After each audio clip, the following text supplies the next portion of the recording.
अच्छा भाई, this is our question number 6 of that investment worksheet. It says that के हम पहले वो चूज़ कर लेते हैं कि एक कंपनी को अपनी ओल्ड मशीन को 2 ओल्ड मशीन्स को एक न्यू मशीन के साथ रिप्लेस करना है. ठीक हो गया. ओल्ड मशीन की डेप्रिसिएशन कुल भी सोल्ड फॉर 70,000. 70,000 उसकी सैल्वेज वैल्यू हो गई और उसकी depreciation book value is 120,000 with depreciable life of 8 year straight line method होगा. सही. ओल्ड मशीन का डेप्रिसिएशन निकाल लोगे 120,000 जो उसकी बुक वैल्यू है माइनस 70,000 जिस पे वो सोल्ड हो जाएगी which is salvage value divide by it's useful years और आपके पास स्ट्रेट लाइन मेथड के तहत आपके पास डेप्रिसिएशन ईयर आ जाएगी. ओके. सो प्रॉब्लम ये है कि सर ने ना सैल्वेज वैल्यू काउंट नहीं करवाया था. बट इस सवाल में कहीं भी नहीं लिखा हुआ कि आपको सैल्वेज वैल्यू नहीं काउंट करनी डेप्रिसिएशन के लिए. क्वेश्चन नंबर 4 में जैसे लिखा हुआ था कि salvage value is not taken into account for calculating depreciation. इसमें नहीं लिखा हुआ. अगर लिखा हुआ होगा तो आप नहीं लोगे, अगर नहीं लिखा होगा तो आप लोगे. इसमें नहीं लिखा हुआ था, आपने लिया. सर ने नहीं निकलवाई थी. सर का आंसर डिफरेंट हो गया, हमारा आंसर डिफरेंट होगा. सही है. यहाँ तक आप समझ गए. उसके बाद अब न्यू मशीन की उसके बाद हमारे पास है, हमने यहाँ तक पढ़ लिया था ना. देखिए यहाँ तक हमने डेप्रिसिएशन निकाल दी थी ओल्ड मशीन की. New machine can be purchase and install for 480,000. New machine can be purchase install for 480,000. इसका मतलब ये कि 480,000 आपकी इनिशियल इन्वेस्टमेंट हो गई. उसकी यूजफुल लाइफ ऑफ 8 ईयर्स है. 8 ईयर्स के प्रोजेक्ट है, आप समझ लें. और उसकी सैलरी वैल्यू 40,000 है. 40,000 की सैलरी वैल्यू है और मशीन की falls into 5 year property class और एक्सेलरेटेड कॉस्ट का भी डिप्रिशिएशन. मतलब इसके 5 ईयर वाले रेट होंगे जो अपने इंटरनेट से निकाले. तो सबसे पहले हम ना न्यू मशीन की डिप्रिशिएशन कैलकुलेट करते हैं. हमने ना ये 8 साल का प्रोजेक्ट है. सही है. 8 साल का प्रोजेक्ट है. हमने इंटरनेट से उसके रेट्स निकाले 20 ईयर 32%, 19 ये इंटरनेट से निकाले.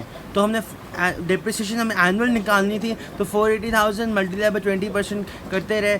480,000 मल्टीप्लाई 32%. ईयर 2 की डेप्रिसिएशन निकल गई. 480,000 मल्टीप्लाई 19.26%. ईयर 3 की डेप्रिसिएशन निकल गई. 480,000 मल्टीप्लाई 11.52%. ईयर 4 की डेप्रिसिएशन निकल गई. ये निकली. इस तरह ये निकली. 7 और 8 ईयर में डेप्रिसिएशन नहीं थी तो एनुअल डेप्रिसिएशन भी नहीं होगी. सही है. अब एक और बात इसमें लिखा हुआ है कि न्यू मशीन की जो सैलवेज वैल्यू है 40,000 ने की है.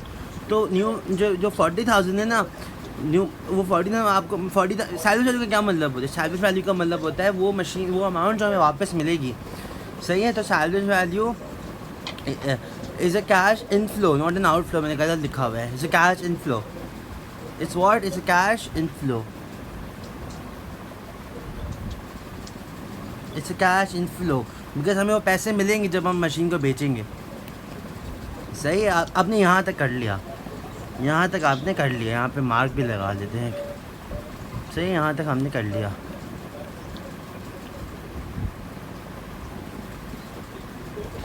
Due to the greater efficiency, new machine is expected to result in the incremental annual saving of 120,000. इसका ये मतलब है कि इंक्रीमेंटल सेविंग जो है ना 120,000 होगी ओल्ड मशीन और न्यू मशीन की. इसका ये मतलब है इंक्रीमेंटल मशीन सेविंग का मतलब ये होता है कि न्यू जो आपने ओल्ड मशीन को जो वो सेविंग्स जो आपने ओल्ड मशीन को रिप्लेस किया न्यू मशीन से उसके बाद उनका डिफरेंस कितना है ना. ओल्ड मशीन से old savings minus new savings जो उनकी सेविंग्स का डिफरेंस है ना उनको कहते हैं इंक्रीमेंटल सेविंग. और इसी तरह इंक्रीमेंटल कैश फ्लोज भी होते हैं. इंक्रीमेंटल सेविंग्स भी होती है. इस तरह इसमें ना इंक्रीमेंटल सेविंग आपका इंक्रीमेंटल कैश फ्लो है. तो ना वो ईयर 1 से बता रहा है भाई. ईयर 1 आपका ये है. ईयर 1 एनुअल सेविंग 120,000 है. तो मतलब 120,000 आपके 8 साल की सेविंग्स है बिकॉज 8 साल की प्रोजेक्ट था. Useful life of 8 years. New machine has useful life of 8 years. सही है. अरे पर्टिकुलर्स लिखे 8 साल तक लिखा. 1 से 8 लिखा. 0 नहीं लिखा. मैं 0 बताता हूँ क्यों नहीं लिखा. सही. आपने 120,000 तक लिखे. आपने डेप्रिसिएशन एक्सपेंस न्यू निकाला. क्यों? डेप्रिसिएशन एक्सपेंस ऑफ ईयर 1 क्या था? ईयर 1 का डेप्रिसिएशन एक्सपेंस क्या था? 96,000. ये सब कुछ था ना. ये सब निकाला था जो हमने. ये अब यहाँ पे लिखेंगे ऑफ न्यू मशीन.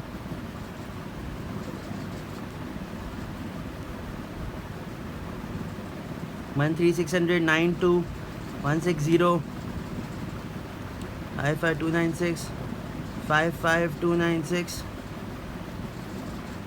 27648 7 और 8 ईयर की डेप्रिसिएशन न्यू मशीन की नहीं होगी। ओल्ड मशीन की डेप्रिसिएशन क्या है ये ना 6250 8 साल के लिए 6256 6250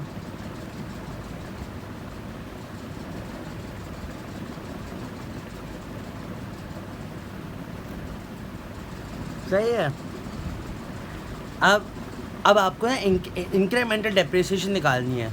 इंक्रीमेंटल डेप्रिसिएशन इसलिए निकालनी है बिकॉज को पार्ट ए में अगर आप देखें ये कहा गया है कि आपको इंक्रीमेंटल कैश इनफ्लोज और इंक्रीमेंटल कैश आउटफ्लोज निकालने हैं। तो इंक्रीमेंटल कैश इनफ्लोज को निकालने के लिए आप इंक्रीमेंट वो डेप्रिसिएशन को वो करोगे ना, आप डेप्रिसिएशन को भी एडजस्ट करोगे उसके अंदर, तो आपको इंक्रीमेंटल वो निकालनी है। तो इंक्रीमेंटल क्या आएगी 96,000 by 6250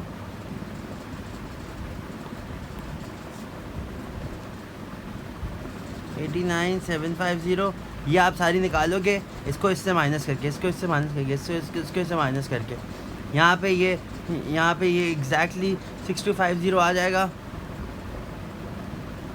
जो भी आप माइनस करोगे 0 माइनस 6250 तो माइनस का 6250 आ जाएगा, राइट। माइनस का 6250 माइनस का 6250 सही है, आप निकालोगे। फिर आपके पास प्रॉफिट बिफोर टैक्स आ जाएगा। कैसे आएगा प्रॉफिट बिफोर टैक्स?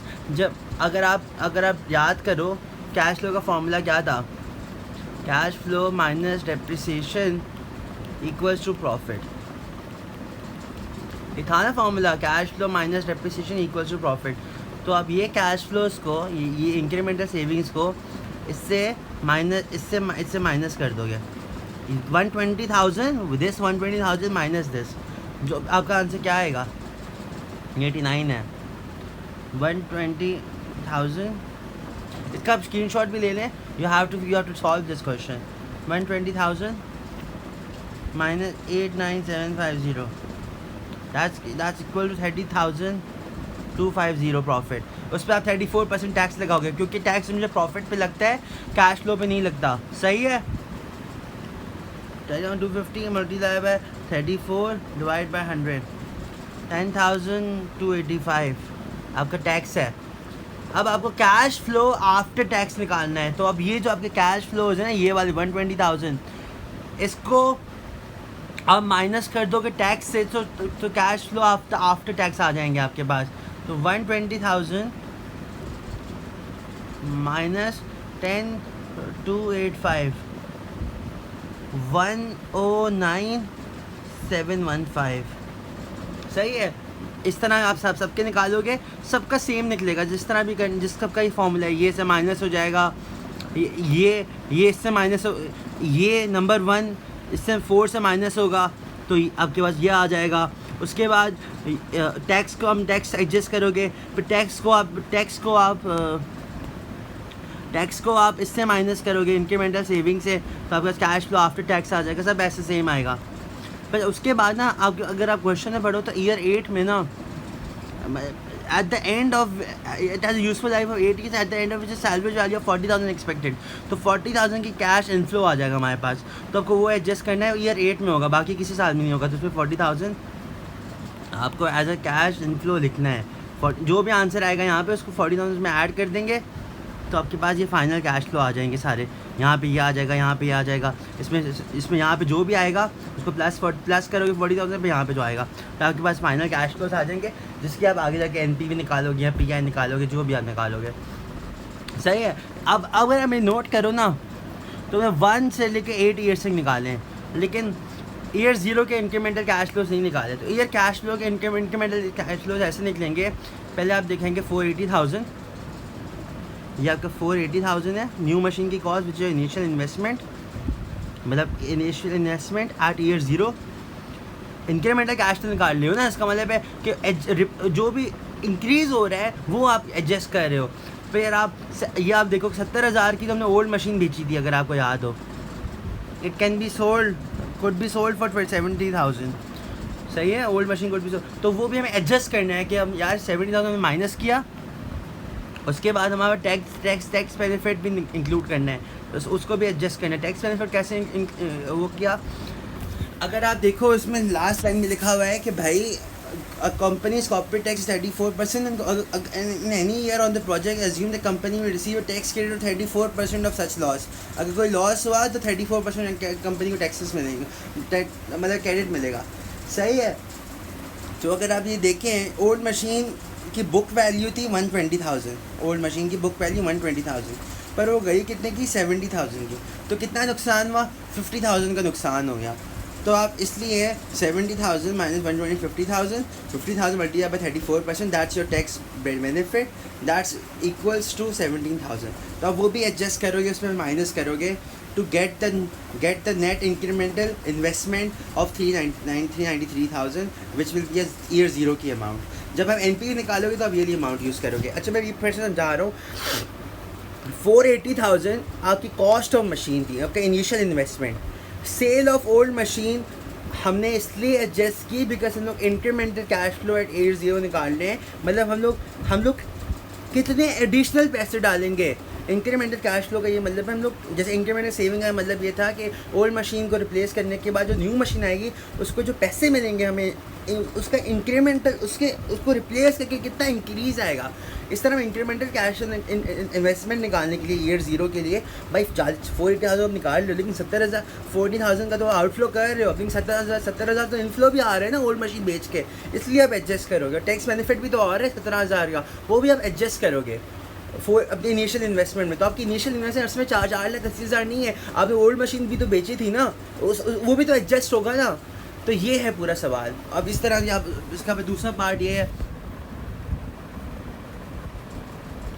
इसका दूसरा पार्ट ये कि आप क्या करते हैं, आप NPV निकालोगे और रिक्वायर्ड रेट गिवन है, required rate of return 14% given है, बाकी आप खुद कर लोगे। बाकी आप क्वेश्चन में 7 प्रैक्टिस करो, ये भी प्रैक्टिस करो, हो जाएगा।